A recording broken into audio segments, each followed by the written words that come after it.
This lecture focuses on Chapter 18. There are certain points throughout the lecture that I refer to the videos that are in Evolve. I would strongly encourage you at that point to stop the lecture and go to your Evolve resources for your textbook and view the videos that I am referring to.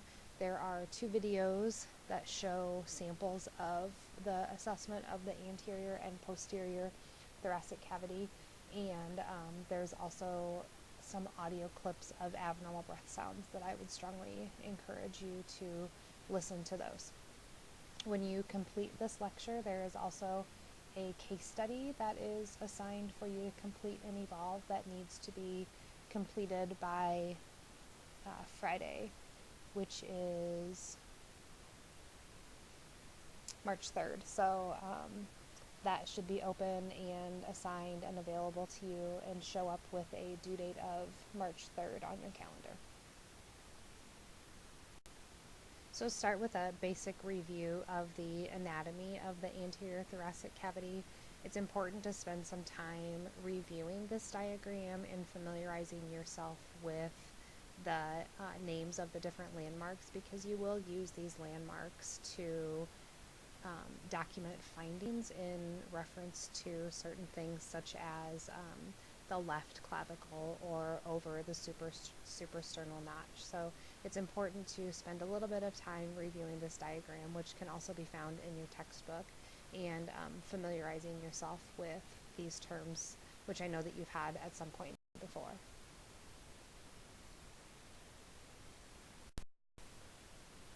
So first, let's talk about the structure of the thoracic cavity. The thoracic cage is a bony structure, narrower at the top and wider at the bottom. It's defined by the sternum in the front, 12 pairs of ribs, and 12 thoracic vertebrae to the back. The floor of the thoracic cage is the diaphragm. This is a muscular structure which separates the thoracic cavity from the abdomen. As I stated before, knowing the landmarks of the thoracic cavity is important because it will help you localize a finding and communicate your findings through your documentation. The sternum is identified by the suprasternal notch, which you can see up at the top between the 2 clavicles. It's divided into 3 different parts: the manubrium, the body, and the xiphoid process at the bottom. The sternal angle, which is the articulation of the manubrium and the body of the sternum. If you palpate your sternum and your rib cage, the sternal angle is that distinctive bony ridge that you can feel. It's a useful place to start counting the ribs. Usually it's at the level of the 2nd rib. It's also the site of tracheal bifurcation, so where the trachea separates into the right and the left main bronchi. It's also located at the upper border of the atria of the heart. We have 12 pairs of ribs. The first 7 are attached to the sternum. Ribs 8, 9, and 10 actually attach to the costal cartilage, and 11 and 12 are what are considered floating ribs. Each intercostal space is numbered by the rib above it. So it's important to identify that and to have that knowledge when you are counting the intercostal spaces. So you would go by the rib up above. The costal angle is that angle at the bottom of the rib cage where the right and left costal margin meet at the xiphoid process. It's generally 90 degrees or less, but it does increase when the rib cage is overinflated in such diseases as emphysema.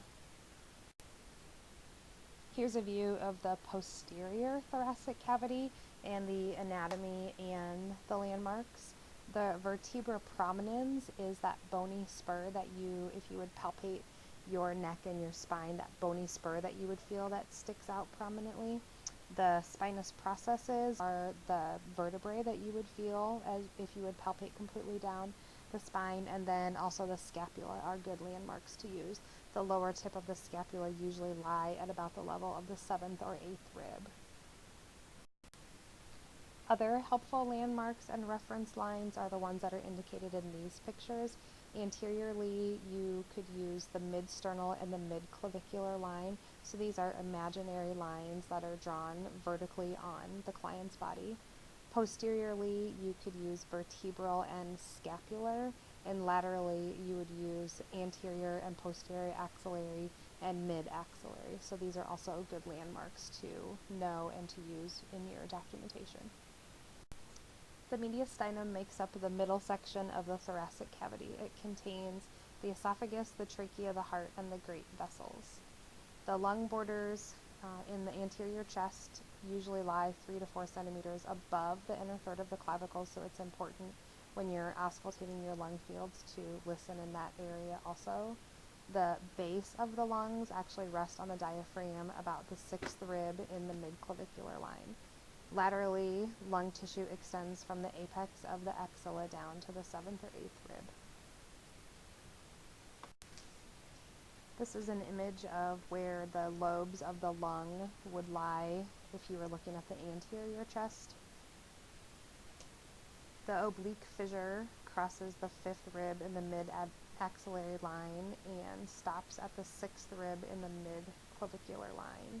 The right lung also contains a horizontal fissure which divides the right upper and middle lobes. This extends from the 5th rib to the right mid-axillary line to the intercostal space or 4th rib at the right sternal border.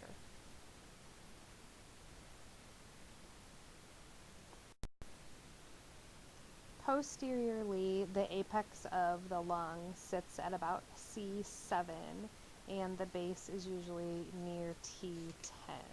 With deep inspiration, the lungs expand and the lower borders can drop to the level of T12. The lungs are paired, but they're not necessarily symmetric. The right lung is shorter than the left because of the location of the liver, and the left lung is narrower because the heart bulges it to the left. Also, the right lung has 3 lobes and the left lung only has 2. The most significant finding about the posterior chest is that it is almost all lower lobe on both right and left. The upper lobes are a small band of tissue that lie from about T1 down to T3 or T4. The right middle lobe does not project onto the posterior chest at all, so in order to auscultate that, you need to do that from the right side.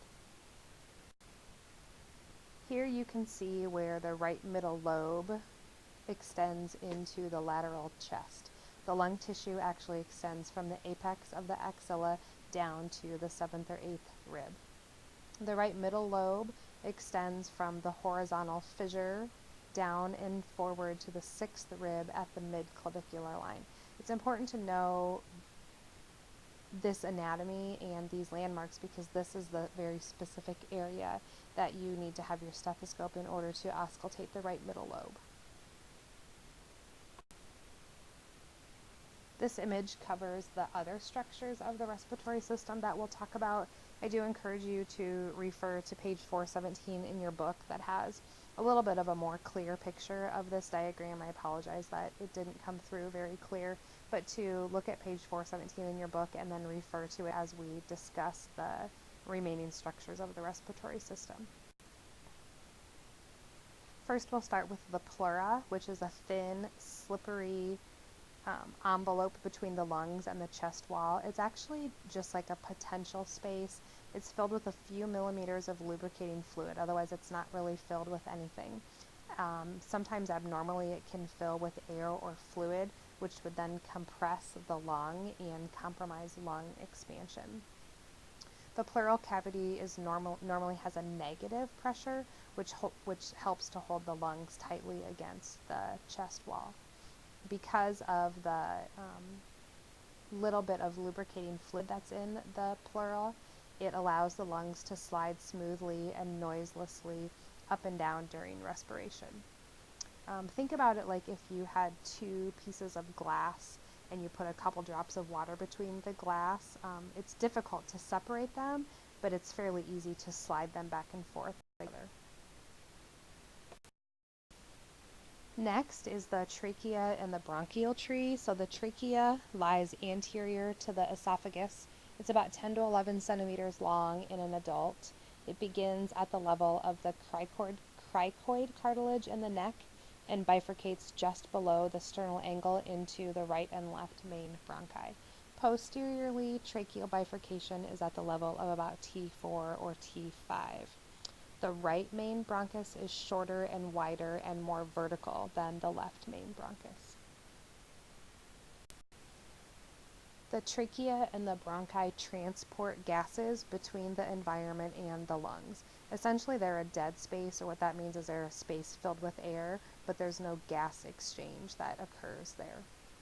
The bronchial tree also protects the small alveoli in the lungs from particulate matter in inhaled air. They're lined with goblet cells, which secrete mucus that entrap particles. They're also lined with cilia, which are little hairs that sweep particles upward where they can either be swallowed or expelled through coughing. The bronchioles, alveolar ducts, alveolar sacs, and the alveoli actually make up a unit that's called the acinus. Gaseous exchange occurs across a respiratory membrane in the alveolar duct in millions of alveoli. So if you look at that picture, you can see the alveoli are they look like little grape clusters. This allows for a larger surface area. So if you actually took those bunched alveoli and flattened them out, that surface area, that's where the gas exchange occurs, that surface area would be as large as a tennis court. So we have four main functions of the respiratory system. Number one, supplying oxygen to the body for energy. Number two, removing carbon dioxide as a waste product. Number three, to help maintain homeostasis, or that acid-base balance of our arterial blood. And number four, maintaining heat exchange, which is less important in humans as it is in animals. The blood that circulates to our body tissues has a very narrow acceptable range of pH. There's lots of compensatory mechanisms that help to regulate our pH. The lungs help by maintaining that balance through adjusting levels of carbon dioxide through our respiration. So hypoventilation, which is slow, shallow breathing, can cause buildup of carbon dioxide, and hyperventilation, which is rapid, deep breathing, causes carbon dioxide to be blown off, so would cause excessive oxygen levels. Normally our breathing is controlled by our subconscious, and breathing changes occur without our awareness in response to other demands by the body. The major feedback loop comes from a change in carbon dioxide and oxygen levels. The normal stimulus for us to breathe is an increased carbon dioxide level in the blood, which would cause us to take deeper breaths, to take more oxygen in, and to blow off that carbon dioxide. Decrease of oxygen in the blood, which is called hypoxemia, also increases respiration, but it's less effective than the increase in carbon dioxide. So it makes sense that our chest size changes as we breathe in and out. Respiration is what we call the physical act of breathing. So as the air comes into the lungs, the chest size increases, and as it's expelled, the chest recoils. The vertical diameter, so the up and down diameter of the chest, lengthens or shortens, which is accomplished by downward or upward movement of the diaphragm. So when you inhale, vertically lengthens, and when you exhale, vertically shortens. The anterior posterior diameter increases or decreases. So when you inhale, that AP diameter gets larger, and when you exhale, that AP diameter gets smaller. And this is just an image that depicts those directions. This image can also be found in your book because I know that it's not very clear on this slide. Development of the lung tissue actually begins at about 5 weeks during fetal development. All of the infant's body systems develop in utero, but the respiratory system is one of the last to fully develop, and it is actually not fully functional until after birth. Respiratory development then continues through childhood. In pregnant women, the enlarged uterus elevates the diaphragm by as much as up to 4 centimeters during pregnancy. This will decrease the vertical diameter of the thoracic cage, which can cause a lot of women to feel very short of breath as they progress through their pregnancy and the uterus grows and there's more compression put upward on that diaphragm. The diaphragm is elevated, but it's not fixed, so it can still continue to move during pregnancy. Also, the growth of the baby, the development of the baby, increases oxygen demand on mom's body. In the aging adult, you're going to see some calcification of those costal cartilages, which can produce a less mobile thorax. The lung is also more rigid and harder to inflate. So these changes result in an increase in small airway closure. With aging, you also see histologic changes, so there's less surface area available for gas exchange. A result of this is that the lung bases become less ventilated, which puts your older clients at higher risk for pneumonia. Subjective data related to the thoracic cavity and lung assessment, which should be collected during your history, would be presence of cough, shortness of breath, chest pain with breathing, any history of respiratory infections, history of smoking, environmental exposure, so maybe they had a job where they were exposed to harmful chemicals in the air, or asbestos, maybe if they were a construction worker or a factory worker. What self-care behaviors do they have? If you look at pages 420 to 422, it breaks these down into more detail and gives you some more examples of specific questions to ask. Additional questions that you would want to ask if you are collecting the history on an infant or a child: frequent or very severe colds, history of allergies in the family, do they have a cough, do they seem congested, noisy breathing or wheezing, what measures have you taken to childproof your home, so to avoid the possibility of inhaling or swallowing toxic substances. Has anyone taught you emergency care measures in case of choking or a hard breathing spell? Do they know infant CPR? And are there any smokers in your home, or do you smoke in the car with your child?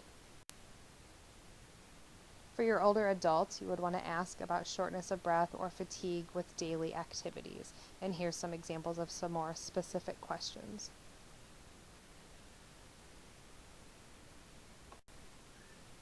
The equipment that you need to perform your physical assessment: a stethoscope, a small ruler marked in centimeters, a marking pen, and an alcohol wipe. So to get ready to perform your assessment, you want to make sure that you are respectful to your client, providing them comfort, asking if the room is warm enough for them. You guys probably remember that very controversial question on the last exam about checking the room temperature. Just simply say to your client, does the room feel warm enough to you? Do you need me to increase the temperature a little bit? Do you want a warm blanket? Warm the end of your stethoscope just with your hand. You're going to perform inspection, palpation, percussion, and auscultation in those orders. You're going to do posterior and lateral first, and then you're going to move to face the person and repeat those maneuvers on the anterior chest. When you're finished, you're going to clean your stethoscope with an alcohol wipe.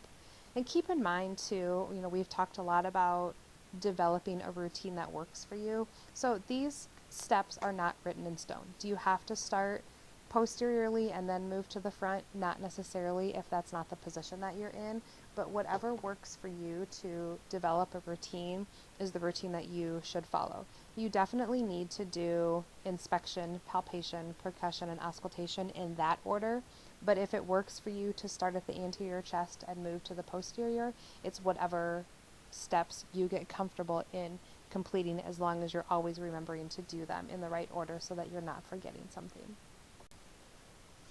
So right now I would encourage you to pause this lecture and to go to Evolve, to go into the resources that accompany your textbook and go to chapter 18 and look at the 2 examples of the physical assessment that are there.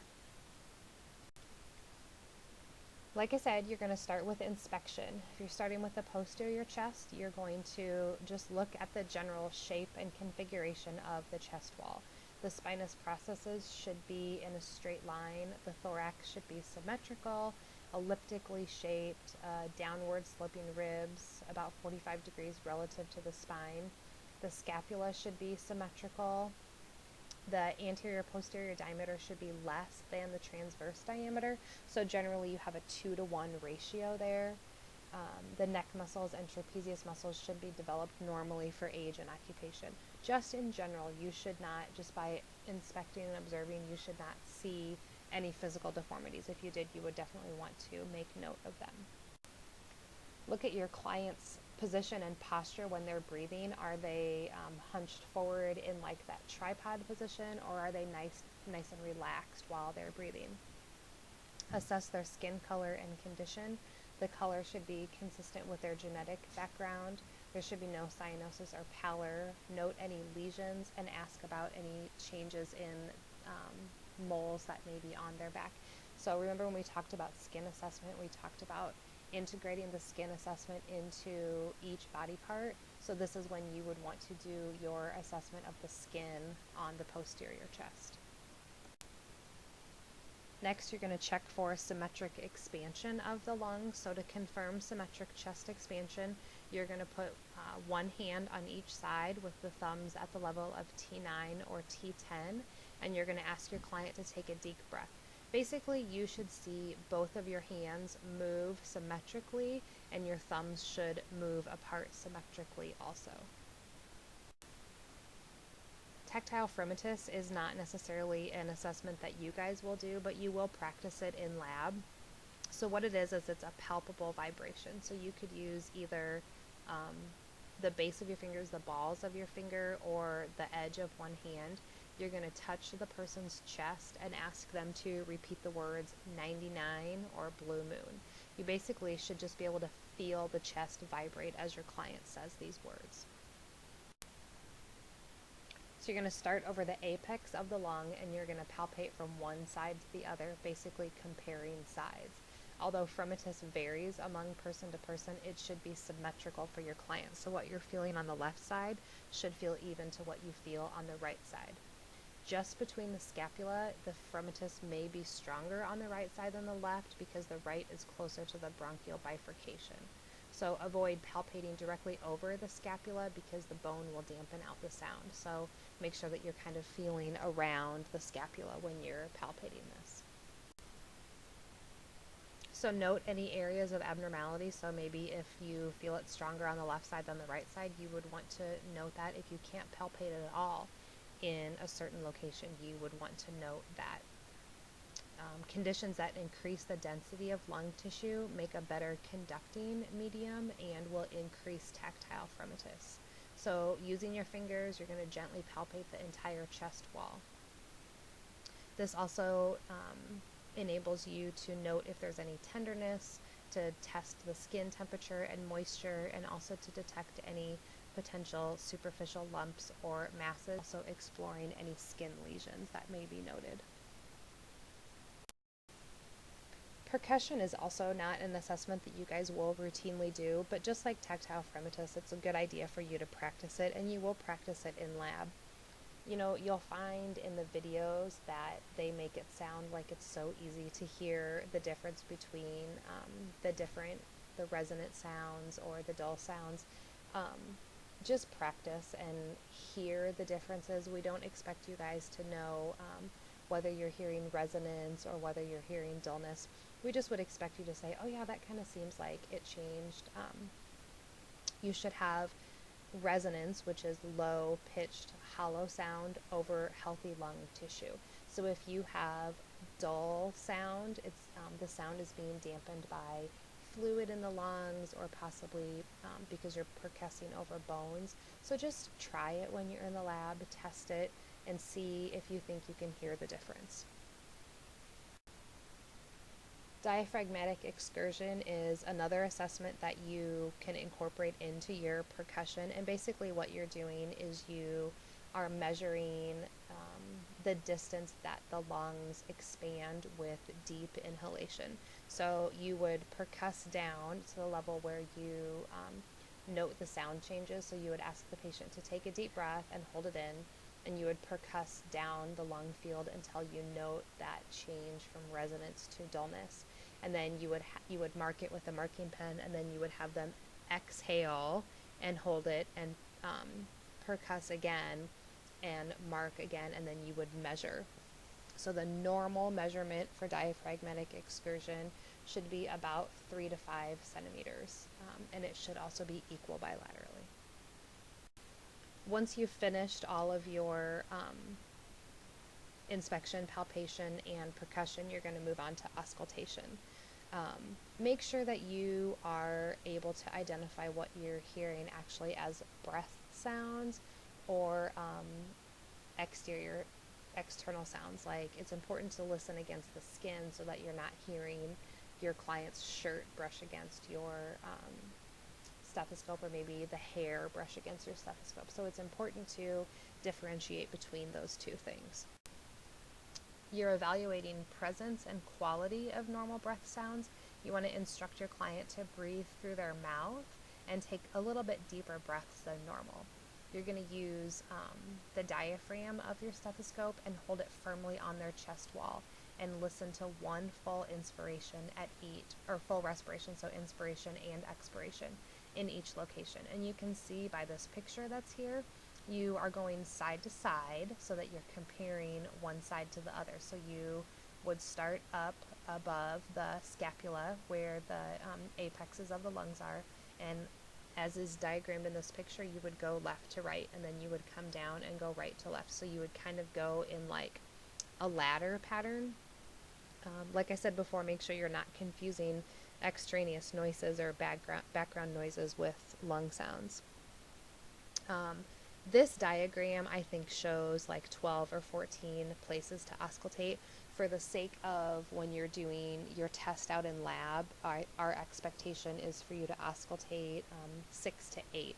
But basically make sure that you're definitely getting the apex of the lungs. So remember, posteriorly, most of the lung tissue that you're auscultating is the lower lobes. So you want to make sure that you're really getting those upper lobes. So you want to start up high above the scapula, and you want to just make sure that you get spaces that cover all of the lobes of the lungs.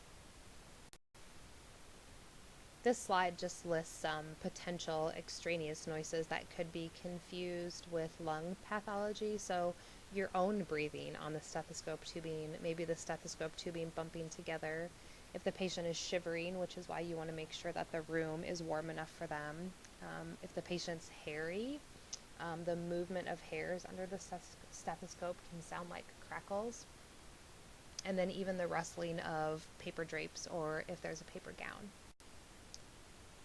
So while you're listening, visualize the approximate locations of the lobes so you can correlate anything that you're hearing to anatomic areas. And then also while you're listening, think, what am I hearing? Does it sound normal? Does it sound abnormal? What should the expected noise be? So what should your normal breath sound like? And are you hearing what you would expect to be hearing? Or if you know that you're listening to a client who has asthma and maybe they've just had a breathing treatment because they had an asthma attack, do their lungs sound wheezy? You would expect that their lungs would still be a little bit wheezy. So kind of know going in what you expect to be hearing, and then really focus on it and see, is that definitely what you're hearing? So there's 3 different types of normal breath sounds: bronchial, bronchiovesicular, and vesicular. Make sure you study the description of these characteristics. It's in your book. And also note the normal location of these 3 types of breath sounds, because they will sound different when you're listening in the different areas of the lungs. And so normal is different depending on which area you are listening to. So again, I encourage you to pause this and go into Evolve, into your textbook resources. Under Chapter 18, there's a link for audio to listen to different lung sounds, and there's gosh, I think 6 or 8 examples of different types of lung sounds that you can listen to. Also, when you guys are in lab practicing your thorax assessment, Mary Lou and Heather will turn on the mannequins, and you can set the mannequins for different types of lung sounds too, so that you can practice listening to those and hear what they sound like. Obviously, they always sound a little bit different on humans than they do on the mannequin, but it's still nice that you can practice and have a partner set it to something different and not tell you what it is, and have you listen and try to identify what it is. So abnormal sounds are extra sounds that are not normally heard in the lungs. If they're present, they're usually heard as superimposed sounds on breath sounds. They can be caused by moving air colliding with secretions. Sources differ as to the classification and the words that are used to describe these, but commonly you're going to see crackles or rails, wheeze or ronchi. Those are the terms that are most commonly used. Adventitious sounds are sounds such as atelectic crackles, which is a sound that's not necessarily pathologic. It sounds like fine crackles, but it doesn't necessarily last beyond a few breaths. They're heard in the periphery only, and then, like I said, they disappear after the first few breaths, or you could ask your client to cough a couple times, and generally those secretions will be cleared, and then when you auscultate it again, you would no longer hear them. So now that you've finished your assessment of the posterior chest, if that's where you started, you're going to move around to the anterior chest, and you're going to start your steps over again. So you're going to start with inspection. And again, you're just generally noting shape and configuration. The ribs should be sloping downward. Inner spaces should be symmetric. The costal angle is within 90 degrees. Abdominal muscles are developed as expected. Note their facial expression as they're breathing. It should be relaxed, which would indicate that they are unconscious of their effort for breathing. If they look panicked, like they're having a hard time breathing, then that would be an indication for concern. Also, assess their level of consciousness. They should be conscious, alert, cooperative. If they are not conscious, you're definitely going to be concerned about their respiratory status. Lastly, note skin color and condition. Lips and nail beds should be free of cyanosis, and nails should be of normal configuration. So remember, we talked about that clubbing of the nails, where you hold the 2 thumbnails together and you should see that diamond shape. In patients that are persistently hypoxic, you would see clubbing of the nails, so you would not see that diamond shape in their nail bed. You also want to assess the quality of respirations. Their breathing should be relaxed, automatic, effortless, regular, and even. Their chest should expand symmetrically with each inspiration. There should be no retraction or bulging of the inner spaces with inspiration. Normally, clients do not use accessory muscles, so normally you wouldn't see a lot of use of abdominal muscles to breathe. The respiratory rate should be within normal limits, and their breathing patterns should be regular. After inspection, you move on to palpation of the anterior chest. So again, just like posteriorly, the chest should expand symmetrically. So place your hands with thumbs along the costal margin pointing towards the xiphoid process, and ask the client to take a deep breath. Watch your thumbs, they should move apart symmetrically, and your hands should also move symmetrically. Note any limitation in that expansion. You can also assess anteriorly for tactile fremitus, which we talked about, and also palpate the anterior chest wall, palpating for tenderness, any superficial lumps or masses, also looking at skin mobility, turgor, temperature, and moisture. So this is when you would do your skin assessment of your anterior chest. So we didn't talk about percussion of the anterior chest, but you could also percuss the areas of the anterior chest before you would auscultate. To auscultate the lung fields over the anterior chest, you want to start at the apex, which is supraclavicular. So remember, the apex of the lung tissue is actually a little bit above the clavicles, and you would go all the way down to the 6th rib. And again, just like the posterior, you want to progress from side to side, listening to one full respiration. So a full inspiration and expiration. You would start on either the left or the right and compare side to side as you move down.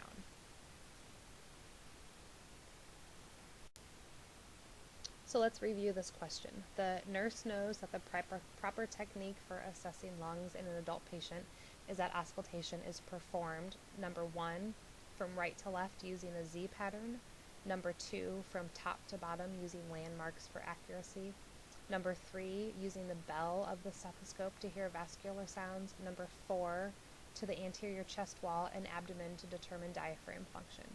So let's talk about these. It's not number 3 because you want to use the diaphragm instead of the bell.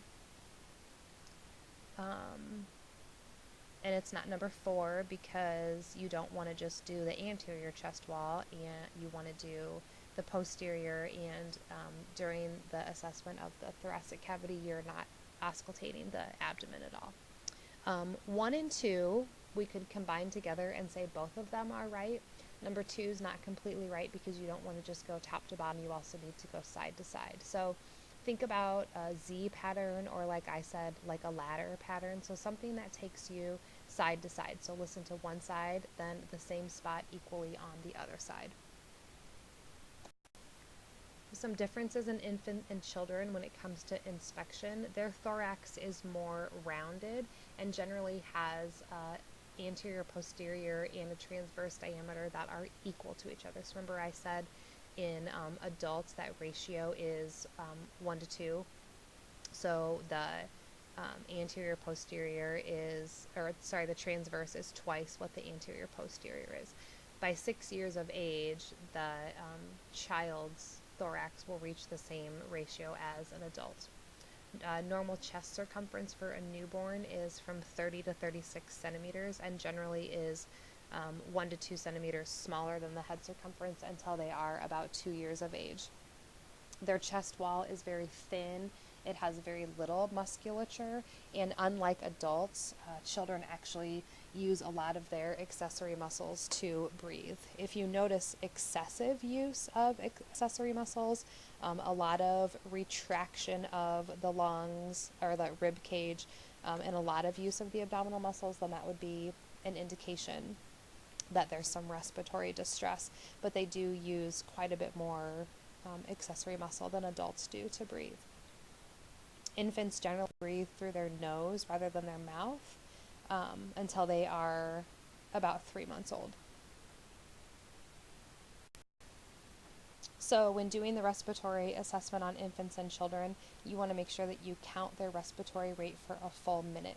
Newborns typically have a very irregular respiratory pattern, so they can take several breaths in a row and then have a couple second pause. So if you're not listening for a full minute, you're not getting an accurate assessment of what the true respiratory rate is. Auscultation in infants and children, normally you're going to hear bronchovesicular breath sounds. In the peripheral lung fields, they have a relatively thin chest wall, like I said, with an underdeveloped musculature. So breath sounds are louder and harsher. It's also pretty normal in newborns, especially babies in the hospital, to have kind of some fine crackles that are heard in the immediate newborn period as those airways open and the fluid from being in utero is cleared out. In pregnant women, that thoracic cage may appear wider from the elevation of the diaphragm due to the growing uterus. They have deeper respirations and an increase in tidal volume by as much as 40%. Aging adults commonly have an increased anterior-posterior diameter, which can give them more of like a round barrel shape, and I'll also show you an image that shows that kyphosis, that posture that we've been talking about so much when it comes to the aging adult. Their chest expansion may be somewhat decreased, although it should still be symmetric. And they also tend to tire easily during auscultation, so try not to walk them through that deep breathing too quickly. Give them lots of time to do that deep in and out breathing for your auscultation. Here's a sample narrative charting of your subjective data. No cough, shortness of breath, or chest pain with breathing. No history of respiratory disease. Has one or no colds per year. Has never smoked. Works in a well-ventilated office. Smoking coworkers are redirected to smoke in lounge. Last TB skin test 4 years. PTA negative. Never had a chest x-ray. So just summarizing all of that subjective data into one brief paragraph. And here's a sample summary of your objective findings. Inspection, AP is less than transverse diameter. Respiration 16 per minute, relaxed and even. Palpation, chest expansion symmetric. Tactile fremitus equal bilaterally. No tenderness to palpation, no lumps or lesions. Percussion, resonant to percussion over lung fields. Diaphragmatic excursion 5 centimeters and equal bilaterally. So remember that percussion is something that you guys won't routinely do.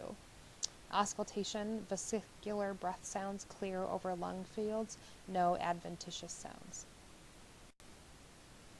And here's just a summary of those steps that you will go through for your physical assessment. So inspection, palpation, percussion, and auscultation. Just a quick place to summarize it and refer back to if you need it. So we're going to go through just a few terms and a few pictures of some abnormal findings that you might run across with your assessment of the thorax. The first is barrel chest, pectus excavatum, pectus carinatum, scoliosis, and kyphosis, and there's pictures of each of these to follow. So barrel chest, this is an example where you see that anterior, posterior, and that transverse diameter are pretty equal to each other. So the condition that you would see this in would be conditions that have chronic overinflation of the lungs, such as emphysema. This is a good image, a good example of that kyphosis posture that we talk about a lot in our elderly clients. And you can see here too, your AP and transverse diameter are not quite equal, but they're a little bit less than that normal 2-to-1 that you see. And this is just caused from the curvature of the spine, allowing the ribs to expand a little bit more than normal. Common terms for abnormal respirations that you want to familiarize yourself with. The definitions for these are located on page 444. Sigh, tachypnea, bradypnea, hyperventilation, hypoventilation, Cheyne-Stokes respiration, Bios respiration, and chronic obstructive breathing. And again, see page 444 for good definitions of all of those. Lastly, common respiratory conditions. You guys will talk about pretty much all of these in throughout your different process courses. So it's just a good idea to refer to your textbook, look at just some general definitions of what these mean and maybe what findings, what assessment findings you would associate with each. But like I said, you're going to go more in depth into all of these when you go through them in your process classes. So that's the end of the lecture for Chapter 18. Again, there is a case study that accompanies this information. It's in Evolve. It's one of the respiratory physical assessment case studies. It should be marked on your calendar in Evolve. It has a due date of Friday, March 3rd. If you have any questions, please email me and let me know.